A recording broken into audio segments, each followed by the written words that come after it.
एक आम शहरी बेचारा कहता है जो वो लुट गया है तो अब मैं मज़ीद अदालतों के धक्के खाने के लिए पुलिस के धक्के खाने से बेहतर है जो हो गया सब्र करके बैठ जाएं। अगर वो कोशिश करता है तो यकीन जानिए लोग कानों को हाथ लगा लेते हैं। एफआईआर जब काटी जाती है वो कॉपी पेस्ट होती है। एक तरफ सरकारी वकील 80,000 रुपये लेता है, 60,000 रुपये लेता है, ये 1 लाख रुपये लेता है, और जो मुलजिम वकील करता है वो 25 लाख रुपये का करता है। एक तफ्तीशी अफसर भले कितना ही काबिल क्यों नहीं हो, वो अपनी जेब से क्यों नहीं लगाएगा। कराची शहर में एक बुनियादी रीज़न तो ये है कि इतना ज़्यादा खौफ और हरास है कि कराची का शहरी भले से कितनी ही कीमती चीज़ उसकी छिन जाए या चोरी हो जाए या डकैती हो जाए, अव्वल तो वो पुलिस को रिपोर्ट नहीं करता। उसकी बुनियादी वजह है कि पुलिस का हमारा जो सिस्टम है, निज़ाम है, पुलिस जिस तरह बिहेव करती है और एक आम शहरी से जिस तरह उसको बिहेव करना चाहिए, एक बड़ा तरबियत का मसला है। बेशुमार किस्म के ऐसी मिसालें मौजूद हैं। मेरे सामने बहुत सारे दोस्त भी हैं, अहबाब भी हैं, फिर मैं अदालतों में होता हूँ तो अदालतों में डेली लोग मिलते हैं। जो डकैती होती है, मोबाइल चोरी है, मोटरसाइकिल छीनने का मामला है, घर से कोई मासी जो है वो सामान चोरी करके, सोना चोरी करके ले जाती है। किसी एक केस में भी पॉजिटिव ऐसा नहीं होता कि पुलिस खुद से आकर कहे कि जी हाँ हम आपकी ये रिकवरी कराते हैं। तय होता है कि आप इतना % अगर दें तो इतना सारी चीज़ें करें। अव्वल तो एफआईआर तक नौबत पहुंचती नहीं है। अव्वल तो एक आम शहरी बेचारा कहता है जो वो लुट गया है तो अब मैं मज़ीद अदालतों के धक्के खाने के लिए पुलिस के धक्के खाने से बेहतर है जो हो गया सब्र करके बैठ जाएं। अगर वो कोशिश करता है तो यकीन जानिए लोग कानों को हाथ लगा लेते हैं। आपको आज मैं आपको चैलेंज के साथ कहता हूँ, मैं 99% क्रिमिनल की जो एफआईआर है वो आपको एफआईआर खाली और आगे की चीज़ नहीं, सिर्फ एफआईआर ला के देता हूँ आपको 99% एक ही नकल कॉपी पेस्ट मिलेगा। एफआईआर जब काटी जाती है वो कॉपी पेस्ट होती है। यानी कि फलान जगह जा रहे थे और डकैती की नीयत से जा रहे थे, पुलिस ने उसको रोका, उसने पुलिस के ऊपर फायर कर दिया और उसके बाद फिर पुलिस ने जवाबी वार किया और उसके बाद फिर ये पकड़ा गया। ये कुछ अर्सा पहले गांव देहात से फलां इलाके से आया था और रोज़गार नहीं था, तो यहाँ पर आते हुए उसने इस तरह की वारदातें शुरू कर दी। अब ये कॉपी पेस्ट जो एफआईआर है, इसी की बेस पे ही मुलजिम को सज़ा होनी है। जब आप की एफआईआर ही कॉपी पेस्ट है तो जज भी रोज़ ही देखते हैं। मैं एक बहैसियत सहाफ़ी अगर इस बात की बात कर रहा हूँ तो वही फाइलें, वही चलान, वही केस उन जजेस के पास भी जा रहे हैं जो रोज़ घूम के इसी तरह की चीज़ आ रही हैं। कई दफ़ा पुलिस को इसी एफआईआर की कॉपी पेस्ट के ऊपर रिमांड नहीं मिलता।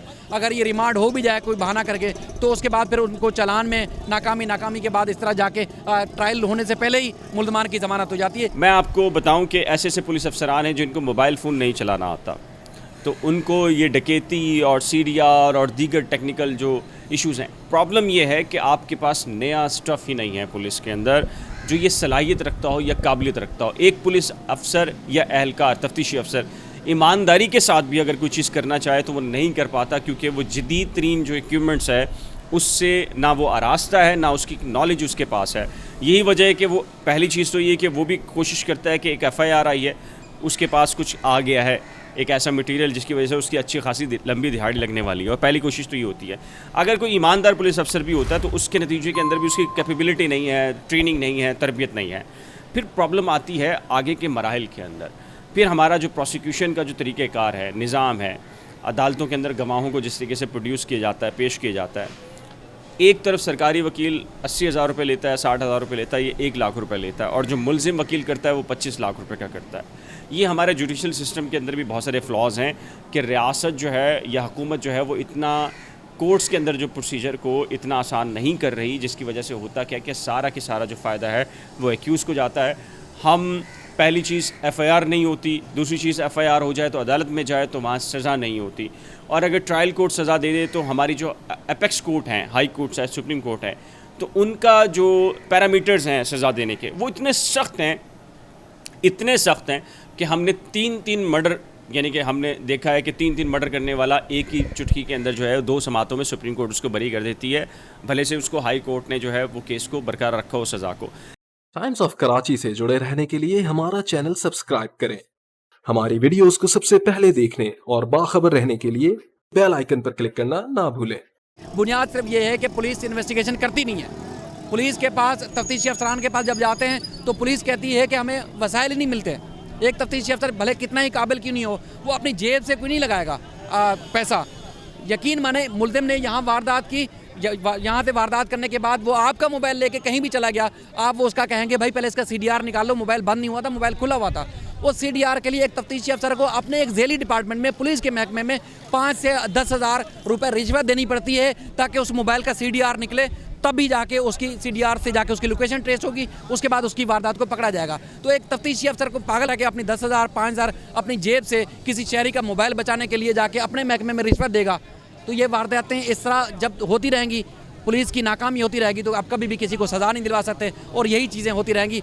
हर केस के लिए लोग कहते हैं ना कि भाई पुलिस वाले कहाँ से लाएं पैसा, हर केस के लिए मर्डर से लेके एक मोबाइल फ़ोन चोरी और बल्कि एक कोई थप्पड़ में मार दे, उसकी इन्वेस्टिगेशन के लिए भी पुलिस के निज़ाम में तफ्तीश के लिए अलग अलग रकम मुख्तस होती है। यानी कि कत्ल की वारदात अगर हो गई तो उसके लिए लाख रुपए तफ्तीशी अफसर को कानून के मुताबिक मिलना चाहिए पुलिस डिपार्टमेंट से, ताकि वो इन्वेस्टिगेशन में जो भी अखराजात होते हैं वो खर्च करे, वो पैसा उनको नहीं मिलता। ये मैं अपनी तरफ से नहीं कर रहा, दर्जनों तफ्तीशी अफसरान हैं जो आके शिकवा करते हैं, रोते हैं, चिल्लाते हैं, चीखते हैं।